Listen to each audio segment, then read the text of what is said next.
really a great honor for UOP and a privilege to be able to speak to the Korean Institute of Chemical Engineers. For me, in particular, it is a special honor as I've watched your industry grow and develop, and have had the fortunate opportunity to be with you in Korea, working with your companies and some of your institutes through many years of my career. So it's a pleasure to come back to Busan. I have to tell you, quite frankly, the last time I was here was approximately in the mid-90s, and the city has transformed itself, as all of Korea has transformed itself. And I need to congratulate you, the members of the chemical engineering profession in Korea, because you have had a big hand in the industrialization of this country, and I'm sure that you will have a big hand in the future of industrialization and the bright future that your industry has. Today, let me share with you just a few thoughts, which will be centered around the contributions that chemical engineering can bring to this very, very bright industry. If you remember, approximately 10 years ago, many leaders of our industry said that refining and petrochemical facilities are a necessary evil, not necessarily a very profitable enterprise. Unfortunately, many people listened to this advice, and we are today in a very difficult situation. Not in a difficult situation because we can't find solutions to the problems, but in a difficult situation because we have a very short time to find those solutions. I'll share with you what I believe to be the main challenges that our industry faces in the near future. Availability and price of feedstock. We read every day, in a period of 3 years, the price of crude has doubled, sometimes tripled, and great uncertainty in markets today.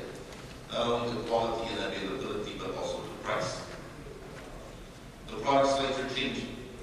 People have very large and strong environmental concerns, and it is the obligation of industry and enterprise to produce not only good quality products, but also not to have negative effects on the environment. Starting in 1997 to 1998, with the onslaught of the Asian financial crisis, and then shortly after the phenomenon of September 11 in the United States, the industry did very little to add capacity, and the industry did very little to modify and transform itself to the demands that we have to face in the future. So practically, there's a period of 5 or 6 years, maybe 8 years, if you look at the effects of the cycle that the industry did. It did much in certain regions of the world, but it did little in many others. And today, we face a shortfall in capacity, as well as being able to produce the type of products that the world needs in the future. When supply chains are strained, capital costs of projects increase rapidly. We see this today. There's a very strong inflationary element which is affecting the viability of the projects that are being built. The challenge, of course, of industry and the challenge of companies that want to take advantage of the situation is to maintain profitability, but not only where the demand is strong, but also where the demand weakens, because we are a cyclical industry. So not only do we have to invest to maintain profitability when things are good, but we have to be resilient and sustainable when things are not so bad. Every enterprise needs to begin to look at the demand. I'm sure you have seen this figure many times and from many sources. You can see that the growth in demand of fuels on a barrels per day basis really is not very impressive on an absolute growth basis. However, the base is very large. So whereas we say 1.7% per annum, and you think, for example, that an economy like China, I heard this morning, is still growing at the rate of about 11%, India at 9%, other Asian nations in that vicinity, and also robust growth in the United States of 3 to 4 to 5%, the demand for fuels is 1 or 7%. So you can say, well, this is very low, it's not a problem. But let me focus you on 2 key elements that I think this slide should convey to you. If you look at the year 2007 where we are today, and you just project yourself at the 1.7% growth, which historically seems to be the trend that we are going to follow in the future, this industry needs to be able to add 10 million barrels per day of additional capacity. 10 million barrels per day is not a small quantity. It's the equivalent of all the production of crude oil of Saudi Arabia. This crude is going to have to come from somewhere, and it's going to have to be refined. take 70% of that and you say 7 million barrels per day, that's in the order of 14 grassroots refineries. If you look at very large refineries, very less than that. This hasn't happened in a very short period. So I think you need to keep in mind that the task is very large. The other thing that you should take from this figure are two very important trends that the world sees. Number one, an ever-increasing ratio increase of the demand for diesel fuel versus gasoline, going to markets which have traditionally been gasoline-based in the United States. The other lesson to take from this figure is if you look at the lower end of it and you view what's happening to the residual is ever decreasing. This creates a compounded problem. Any good enterprise needs to look at the supply chain. Let me show you now what's happening to crude in the world. Here we show a figure since 1981. The yellow figure, the yellow line is the sulfur.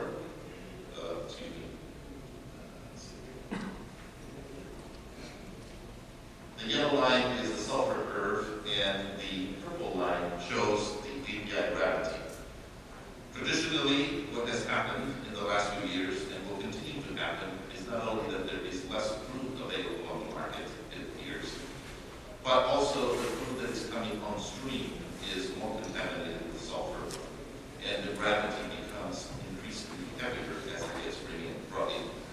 So all the expansions that we see, whether they are deep sea, in the art of heavier feedstocks, tar sands, etc., yes, additional crude will be found. I don't think there is an issue that we won't find the crude, but this crude will be of increasingly decreasing quality. Another way to look at this is if we look at the overall demand of supply of crude.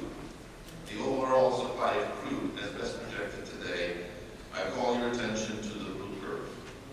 The crude from the blue curve, second from the top, says that the crude that will come on market will have total asset numbers which are far greater than current refineries have processed in the past. This means renewable of metallurgy, this means renewable of process fuel, this means renewable of the way to process these crudes. The point that we made, that the availability of light crude seems to be decreasing, I think is further evidenced by the curve as we show here.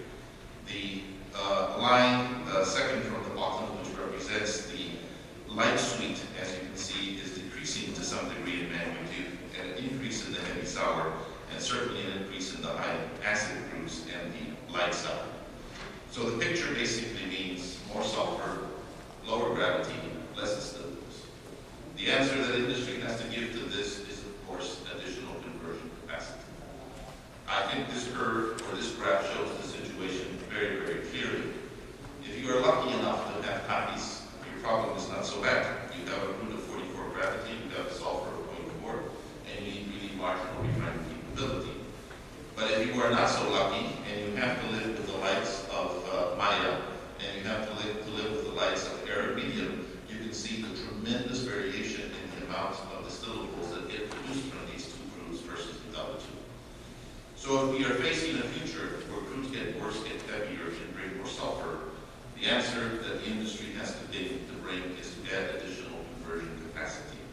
Heavier crudes will require hydrogen addition, and I will show you some pictures that exasperate that, and show you why it will not be possible to meet the future demand trends only by carbon rejection technology.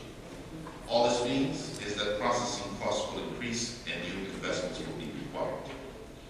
I thought it would also be very illustrative to share with you what looks like the curve for the market in Southeast Asia as far as quality trends are concerned.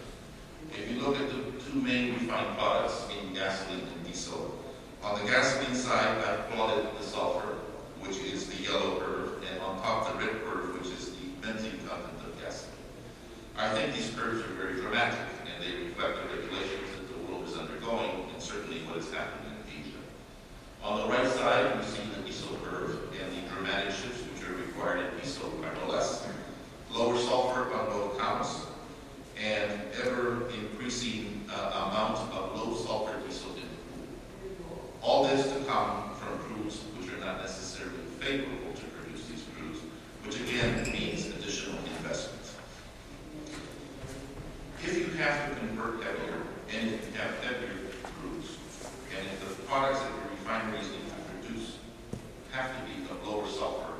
high recycling, and similar type octane as before, you begin to leave some materials that we call stranded streams in refineries.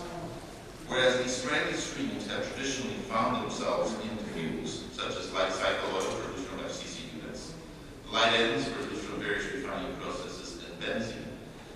These stranded streams will no longer be able to be accommodated in conventional fuels because the fuel quality will, quite frankly, not allow this.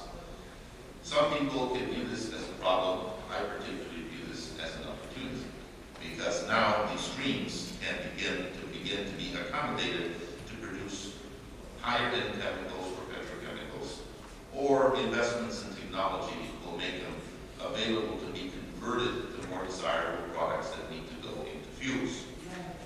Another very important trend that we're facing today, and I believe that you read every day, is the fact that people are thinking that dependency on petroleum is the lesson. Has the lesson for geopolitical reasons in the minds of some. Has the lesson because of the concern with CO2 in the minds of others in a significant scientific body. And the fact is that we read today, every day, about trying to bring renewables or other feedstocks into conventional refining schemes. I plotted in this graph for you to give you an idea where I had established before that the supply chain in traditional petroleum refining rose at 1.4%. If you look at the growth of natural gas and coal and what is called in this particular slide other renewables, they are growing at twice the rate. Yes, they are growing from a low amount because they grow from roughly 5 to 6 million barrels versus the 80 to 90 million barrels that get refined, but nevertheless, the rate of growth is very significant. We will also have to find a way to accommodate these feedstocks to produce very economic and energy efficient products. Now, let me turn a little bit to the investment side. Escalating fabrication costs today fundamentally are making the return on investment for the types of refineries that will be needed in the future to have a large improvement. When I started my career, and I was fortunate enough to participate in the commissioning of several grassroots refineries, we used to think in the late 70s or the early 80s that a 100,000 barrel a day refinery was an investment in the order of 70 to 80 to 90 to $100 million. Our company and other companies as well built several of these facilities, but today that's no longer the case. A 200,000 barrel a day cracking refinery, not with significant bottom conversion, but I've articulated further in terms of that investment, is in the order of about $4 billion. If you do a simple calculation of the rate of return, that means that consistently you will have to realize margins of this $6 per barrel on an average basis for 20 years to pay back this investment. I was having some very interesting dialogues yesterday with some of the Korean companies that are looking at these investments, and we looked at margins of tremendous volatility. The middle of last year, refining margins in this region of the world were in the order of -12, also -$12 per barrel refined. Today, they're a healthy 8 to 9 to 10. So volatility is an issue. And one of the subjects that I had chosen to show you that not only is the deployment of existing industrial technology, but a great opportunity for the chemical engineering profession is to continue to invest in the research and development of technologies that allow mitigation of risk. Feedstock flexibility will be very required in refineries in the future. Not only opportunity feedstocks, which means those feedstocks that nobody else can process because the process technology has not been deployed, but optimal operating and conversion to maximize value addition and to be able to take advantage of cyclical markets. In addition is the entry of renewables, and I'll show you some ideas of how we think renewables can be handled. And last but not least, obviously, operational efficiency is going to be absolutely necessary if you are to mitigate risks in any investments today. These challenges of reliability, integration, and efficiency are not new. I found this historical chart very interesting. The refining industry and the technology. And of course, we have been very proud to be associated with many of these developments. Does not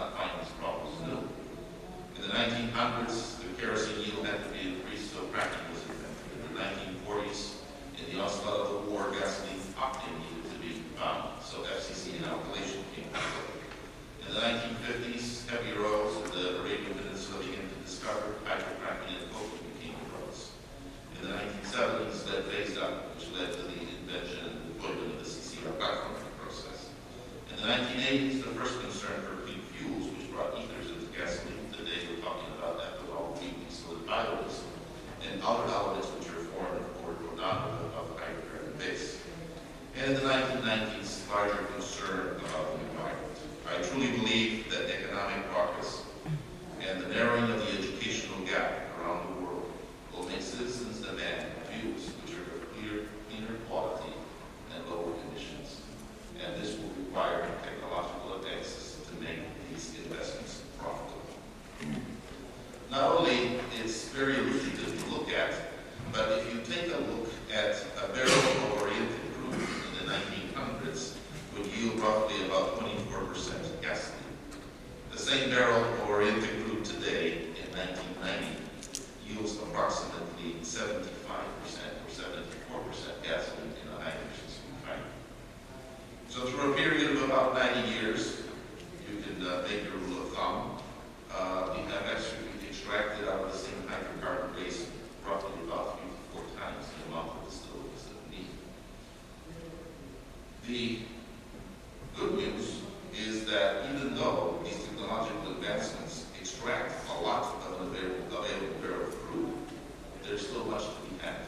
If you take the existing conventional refining processes, we're still far from the theoretical maximum in all of them. And I believe truly that chemical engineers like yourselves, putting to work science and the new advances in technology that we have, we should be able to tackle this problem perhaps easier than some of our predecessors had it with the total absence of the analytical tools that we have today. Evolution has not only happened in the oil industry, in the refining industry, but also in parasitic. I find this graph absolutely amazing. If you were to build a parasitic unit in 1971 versus building one today, you would have to use exactly 3.5 times the chemicals and the absorbents to produce a given level of parasitic. And if you look at the bottom graph, not only do you produce the same amount of parasitic, but one-third the amount of materials to do the extraction, which shows the investment of technology, but you're also producing parasitic of a much, much better quality. And look what begins to happen to the scale of these plants. The economies of scale, which chemical engineers discovered very early in their careers, are here to stay. And whereas you can capitalize on existing technology, you also need to capitalize on the scale that these technologies need. So in summary, if we look at the supply chain and we look at the opportunity, and we look at where the status of the technology is today, I think that we can conclude with good certainty that customers want higher quality products, that the world and the governments will demand a way to meet lower CO2 emissions. The CO2 challenge is real and it's becoming greater every day. We also can conclude from the graphs that I showed you at the beginning that demand is growing strong. I do not think, whereas there could be some corrections in the economic growth of Asia and maybe some economic corrections in the growth of India, they will be temporarily changed. I think the world is poised for progress, and the world poised for progress means energy needs fuels and its chemicals. We will have to discover more sources of oil. I am not the pessimist that think that the peak is here. If you go back and look at what happened to coal, the shift from coal over to petroleum did not happen because we ran out of coal. It happened because petroleum became a far more efficient source of energy and better ways to utilize it. Geologically, you can't change the facts. Crude is going to be harder to find, probably more difficult to take it out. It'll be costly, and as I showed you earlier, the quality will not be as good. But it would be there. Our job, quite frankly, in the chemical engineering profession, in the technology to process and upgrade crude, is of course to worry about geopolitical issues, and of course to worry about economic issues, and of course to worry about things that affect our markets and businesses that we play. But our real job is to invent and to bring technology that makes the maximum return and the maximum utilization of this very precious commodity. And really, that is what this talk is about. And I have looked at the booths, and many of the things that I've seen outside that you were focusing on. And I'm very encouraged that the technology and the inventive spirit is no longer localized in one or two nations. It is distributed worldwide. So my optimism is that as the educational gap is narrowed, and as chemical engineers are around the world better educated and doing better, the inventions will come more rapidly and will be more significant than it is in the past. The problem, quite frankly, is not one of science. The problem is one of being able to adjust our economics and political goals and not to rely on differences, but rather to capitalize on what makes us more alike. And I think this profession makes us very, very, very alike. So whereas the supply will be affected by geopolitics, I think the pressures will require tremendous innovation.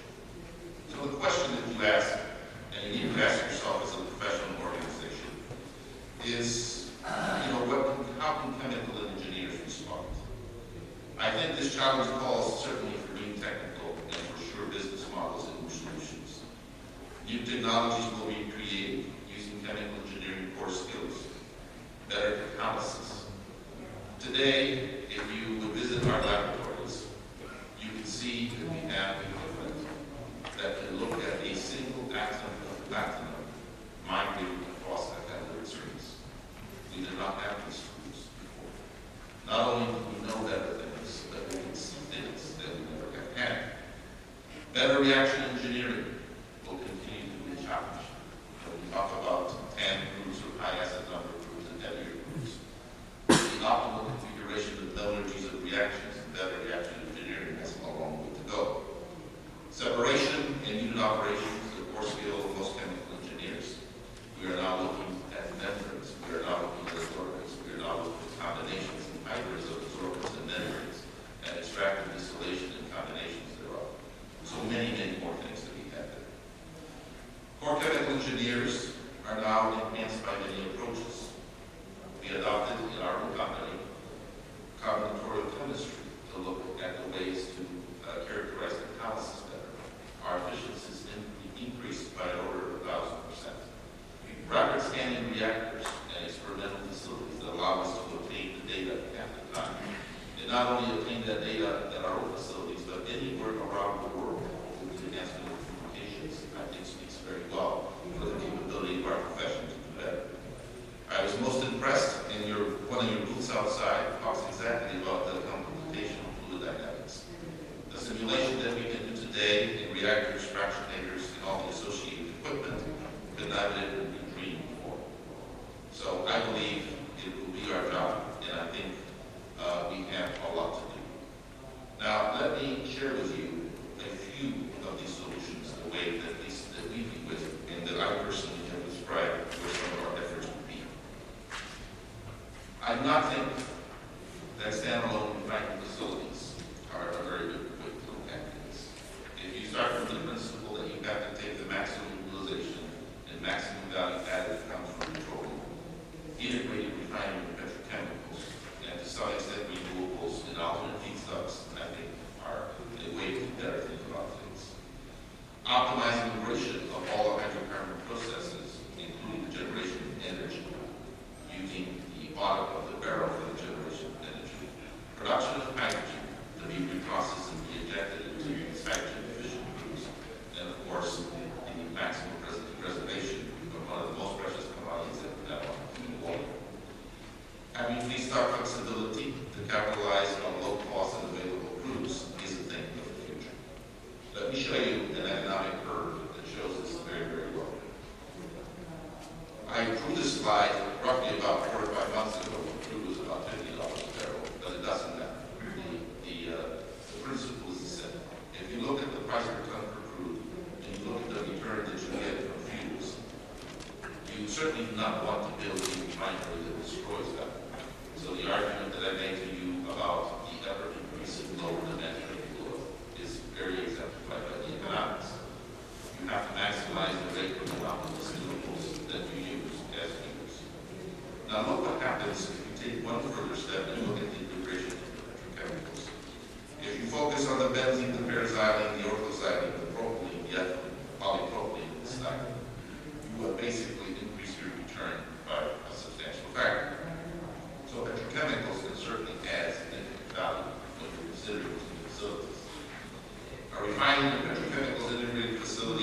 far better. It's probably a very good way to mitigate risk. It is also a very good way to take advantage of these stress salts that exist in refineries today. So let me give you some ideas of how you can mitigate your risk and how you can increase your returns. The good news is that on the demand side for these primary petrochemicals are growing faster than it is for fuels. The markets for xylenes are growing at the order of 7%. The markets for benzene and its derivatives are growing at 3.5%. So that means that in the same period of time, you have a rate of growth of approximately twice as you have in fuels. A very good opportunity. Another very interesting chain is the chain which looks at polypropylene. I think you know what's happened to the price of gas in the United States. The price of natural gas in the United States is a major petrochemical business. It's quite profitable because of the availability of natural gas, which is what the industry is based on. Not surprisingly, most new installations are going to the Middle East, and what is being used now to produce ethylene and to some degree propylene is stranded gas with existing crude reservoirs, but the incorporation of a larger amount of gas crackers for the naphtha crackers. However, the demand for polypropylene is greater than the demand for polyethylene. Therefore, the efficient amount of propylene that gets produced in these new facilities creates a great opportunity. And you can see how the demand for propylene exceeds the capacity that we view will come on stream from the naphtha crackers in the future. This forces to turn into a refinery, and you begin to look at what other capabilities do we have in a refinery to generate these base petrochemicals. You can concentrate on olefins, you can concentrate on BDX, detergents, through the LAB chain, chemicals for specific applications, and of course, hydrogen. And what I mentioned earlier, integration to generate a good amount of power, because certainly the residuals, which cannot be used as fuels, are very easily integrated to produce power. We do not have time to go through all these chains, so I'm just going to focus on two and show you some potential schemes that are possible. If you're thinking about light olefins, the best way to do it, of course, is to take a look at your existing FCC unit, which has large capability to generate propylene, and through simple propylene recovery, which means fractionation, absorption, and cleanup, as well as catalysis in the cracker itself, you can begin to double the amount of propylene that you can convert with conventional FCC. But that's not going to be enough.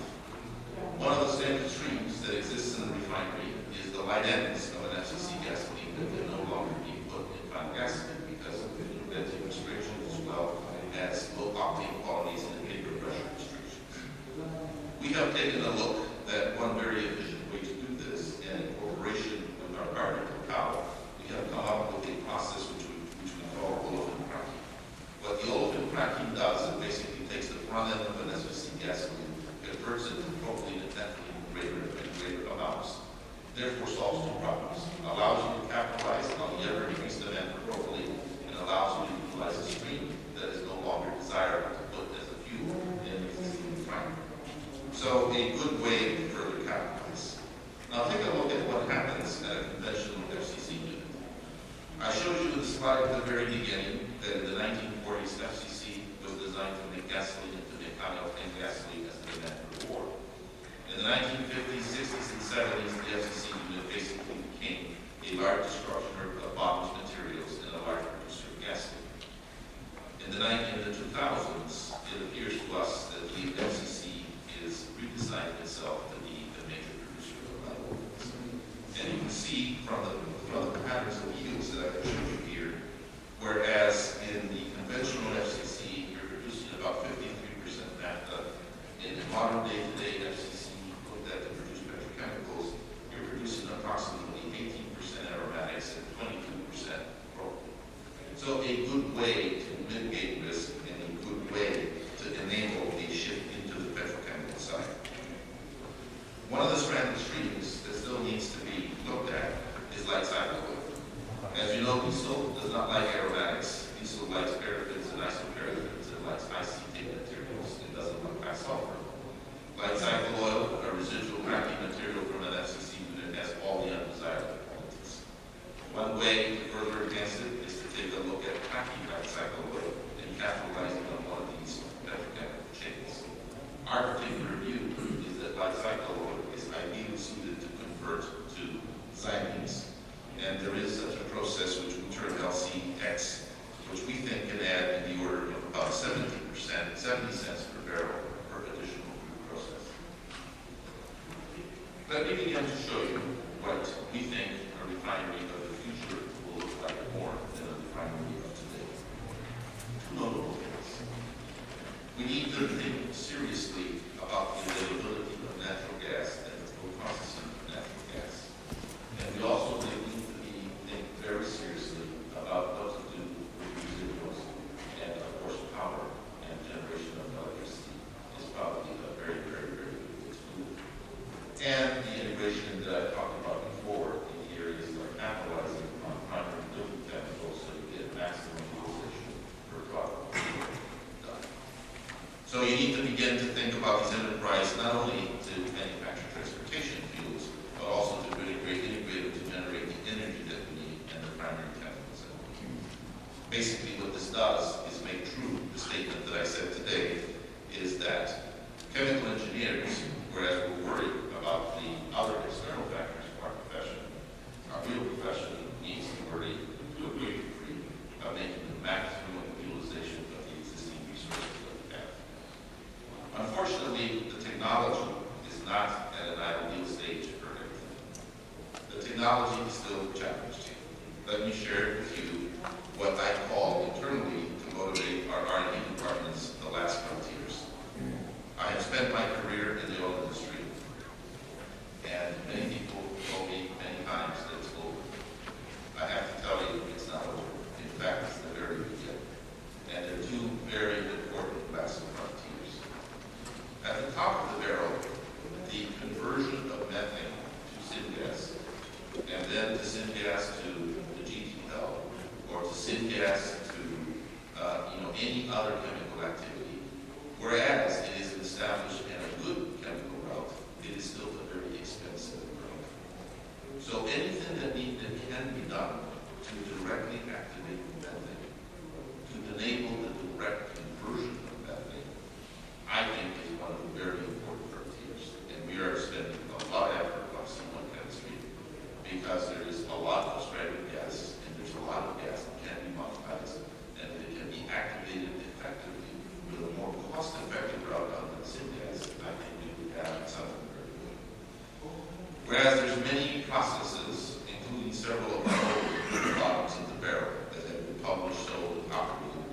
Quite frankly, the conversion of residue and the conversion of bitumen is still very inefficient. To gasify these streams with an excess of oxygen, to burn them immersively without recovering some of the internal structures that could be used for chemical fuels is destructive and risky. So considerable technology still, I believe, in these two areas. Heavy oil conversion will take a very, very important place in the near future because of all the supply chains that I showed you at the beginning.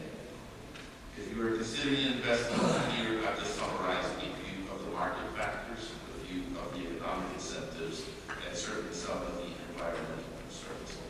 I will not go over these in detail, but they are very obvious. We still need a considerable amount of bottles of the bottom of the barrel that does not get converted efficiently, and the environmental pressures will force the removal of the residues from the bottom. Now, the challenge there, quite frankly, is very simple to articulate, but quite difficult to solve.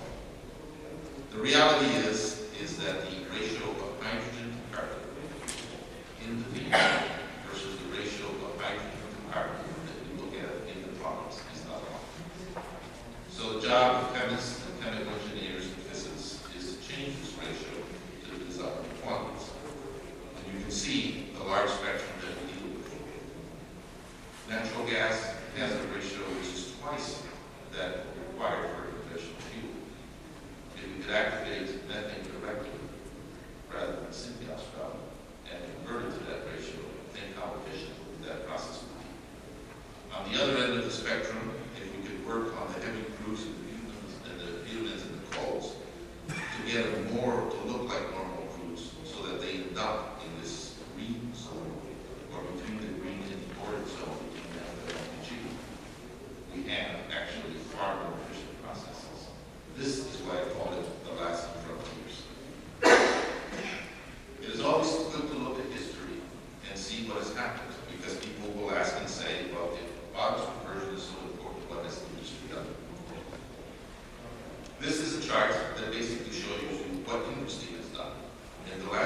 me show you here on a capital basis what happens. Since the idea is to optimize the hydrogen-to-carbon ratio, you can do this two ways. You can do this by rejecting carbon, FCC, coking, dispersion, and or by adding hydrogen. Rejecting carbon in the middle, as you see in this break-in and the asphalting, is very cheap. Rejecting carbon via coking route is very cheap. Adding hydrogen becomes a very expensive proposition, as you can see by the processes on the right side. Today, the technology is limited to the emulated bed and to the fixed bed hydrogen sulfurization, including slurry phase hydrocracking, which is an area that certainly we look at investment and look at producing. The goal, of course, is to take these on investment basis and to try to make them look like these. Again, easier said, but most difficult to do. Take a look at what this does on an Arabian pool. If you were to have a refinery of 100,000 barrels per day, and you would have coking, you can see the product's distribution. If you go all the way to slurry phase, it begins to look more like what you need of the refinery in the future. The vast amount of the 650 plus material is converted. Unfortunately, whereas the process scheme is very good and desirable, let me show you, as we go through the talk, what happens to the economics. If you're considering delayed coking, you have to live with high sulfur coke, and or you have a capability to produce low sulfur coke for specific applications. We believe that the combination of carbon rejection along with hydrogen adjustment, which means traversing from the left to the right-hand side of the slide I showed you previously, is probably a better way to do it. Let me go quickly through some basic processing schemes that will give you an idea of what you can do. This is a very conventional application. Coking route, FCC route, hydrocracking route. Minimal investment, but also minimal flexibility, and you have to make sure that you have a strong partner. It will allow you to destroy resin, the return will be good, but it will be basically be saddled to the availability of certain crews that can fit this refinery, and you will not have the flexibility to mitigate the risk. The next level is even worse than the coking in the sense that you have a lower capability to inject carbon, and that is via many refineries that have been built utilizing this break-in technology here. However, you begin to add the capability to add hydrogen. This refinery was more profitable, is not thin enough coke, and also begins to traverse with greater flexibility to build the materials that you have. The next scheme looks at a conventional solvent deasphalting. Solvent deasphalting, simple separation.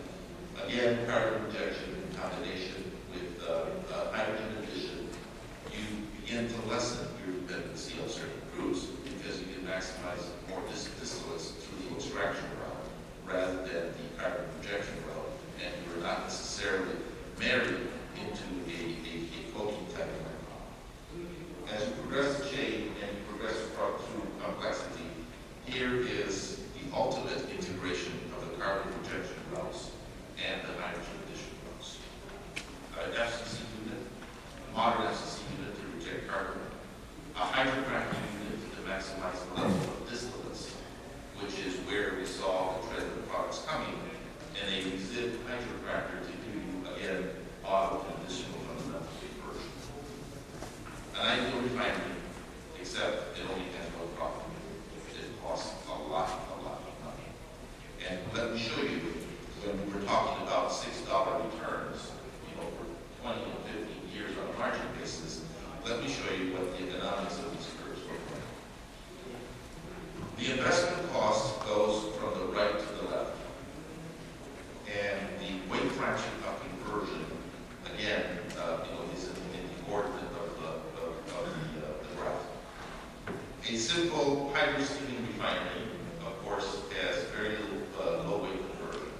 The hydrocracker variations, which in this area, the incorporation of the solvent, the asphalt, to maximize more distance to deal with the hydrocracker puts you here. The bottom destruction of the coating puts you here. And of course, the slurry and the resid hydrocracking variations put you in this area here. Optimal from the yield perspective, but look at what happens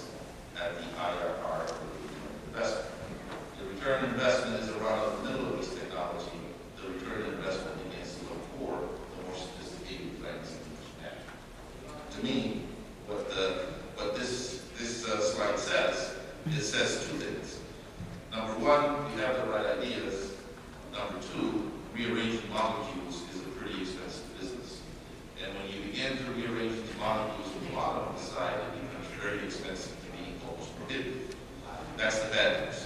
The good news is, to me, that there's plenty of work for chemical engineers like yourselves to define where this process technology is today. Let me give you an idea of where the challenges of the residue microprocessing routes are. A combination of a varying amount of feedstocks will require processes that are flexible to handle sulfur, nitrogen, and of course carbon rejection routes. You need all the downstream processing to meet the specs that we talked about at the very beginning. And the investment cost at this stage is still quite big.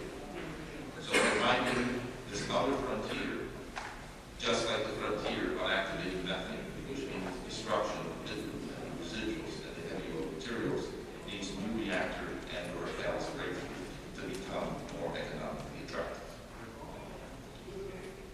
In my career, I never thought that when I started in chemical engineering and I started in the oil industry, I never thought that I would make a presentation about renewables.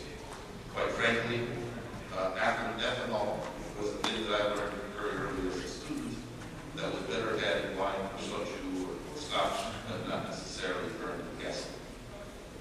There are some people today that feel that ethanol is a good fuel.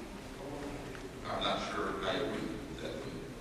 Any fuel that you need to put more energy to produce than you get out when you burn doesn't seem to me like a very good and a rational solution. However, the issue of CO2 is ever pressing. We can't deal with geology. We're going to get whatever proves we have there today, and we certainly can't accelerate or change it. So we do have an obligation to look at other insights. Let me give you, in a very quick basis, how we can use vegetable oils, how we can use cellulose, what our thought is about sugars, and what our thoughts are about coal. Like anything in our company, we think of this as a strategy. The strategy that needs to be analyzed along sound scientific principles and also needs to be analyzed to deliver sustainable economic growth.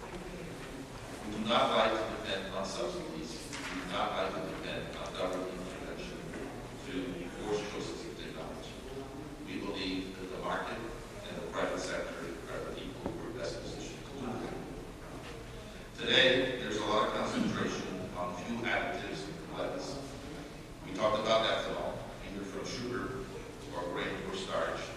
Starch and grain in corn-based economies like the United States. Sugars in the agricultural-based economies such as Brazil and other desirable places sugarcane as well. The other additive that is looked at being put into gasoline is biodiesel. And then today, a lot of talk about ethanol from biomass, which is known as the cellulose. It would be a far more efficient process, but we agree quite well. We have looked at our strategy as creating the fuels that are compatible with the existing refining industry. We think that diesel has a very similar volume to many vegetable oils. We like the infrastructure of refineries that can ship diesel anywhere in the world and the diesel remains stable. We do not think that partially combusted materials belong to fuels because you've taken some of the energy away, which is the case with the esters. And therefore, we have focused our research in generating and converting these vegetable oils to fuels which are compatible with today's refining infrastructure. We are focusing on a material that we call green diesel. And let me describe to you very briefly what green diesel is about. One way to produce a diesel additive, as you know, is to create fatty acid methyl ester, which is the combination of the vegetable oils and ethanol to produce biodiesel. Unstable, not very desirable properties, and vast amounts of visceral flows. We think far more rational to take a look at the production of a fuel, which is far more compatible with the system, costs less money, and has some characteristics. Now, the challenges are enormous. chart that I showed you about before, that chart is 90 years old. 90 years of development in the chemical industry. Smart chemical engineers were available then. Smart chemical engineers are available today. But the fact is, it has taken a long time to optimize these fuels. So if you take a look at this graph, which I found really fascinating, this is a graph which is generated by Cabrera in European Commission that looks at energy issues. And we look at the greenhouse emissions, and then you look at the energy generated in megajoules per kilometer driven, which is a well-to-wheels efficiency. By far, still, the most efficient fuels are petroleum-based. The problem, of course, is the issue of carbon. The worst fuels, from the perspective of emissions as well as energy, are the alcohols. The next best are the diesels, either from the main basis or what I have described to you as the diesel. As a technical man, today running a business enterprise, it doesn't take me very long to share with you that I think a rational decision is to focus on fuels that use less energy than produce than what you get out. And it also makes a lot more sense to produce a fuel which is compatible with the existing refining infrastructure. And this is the way that we have approached it. We have been looking at generating green diesel with standalone hydroprocessing technology. And you can see the very desirable quality that this green diesel has. It can produce materials of 70 to 90 centimeters. When you think about taking it outside by cycle out of FCC diesel, converting it out to aromatics, and now producing diesel, this type of material in a conventional refinery, you can begin to see the synergy. We have also taken a look at processing conventional oils after the removal of vegetable oils after the removal of contaminants into conventional FCC goods, again, to make some products which are compatible with existing infrastructure. The renewable oils have similar yields to VGO, and we can produce gasoline and treatment pattern as long as we identify the contaminants. And the problem is no different. Just like crudes, I showed you the variation that even Atlas and West Texas Intermediate, Maya, and lighter radium, the different vegetable oils have different contaminants and very different degrees of processability in conventional systems. As we all know, technical ideas are great, but technical ideas do not fund investments. Capital and return on investment is really what determines the investment in technology. Let me show you what the economics of this process look like. If you look at the current market, and these are based mostly on the U.S. economy, using figures and trade state, I have the production cost per gallon of gasoline on the left, and I have the various approaches here at the bottom. The yellow line is what we talk about in conventional petroleum processing. The green is where this current technology is done. If you are to produce biodiesel and put it in the diesel pool, you are roughly twice the cost than what it costs you from a conventional oil. Of course, if conventional petroleum goes to $100 or $150, this becomes very attractive. But who can predict that that would be the case? However, if you begin to look at the green diesel, the economics certainly look more favorable. And our target is to bring it into the conventional processing. The very encouraging part is if you look at the properties. Petroleum diesel has a cetane index of 40 to 55, and oxidative stability, of course, is very great. That's why we can ship it and use the infrastructure everywhere.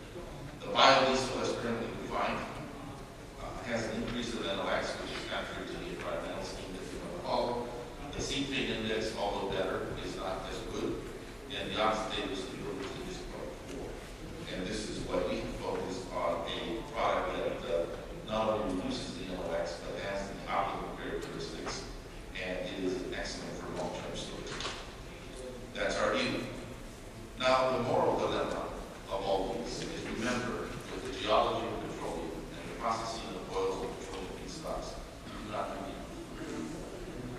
And you cannot forget that as good engineers, we also have a moral imperative, which is we have to worry about all aspects of our economic activity. Whereas petroleum, we take out and process and make fuels and chemicals. We are not competing in those resources.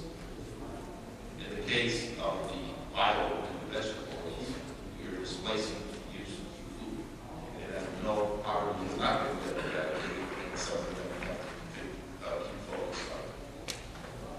Non-edible fuel crops seem to be more intelligent focus.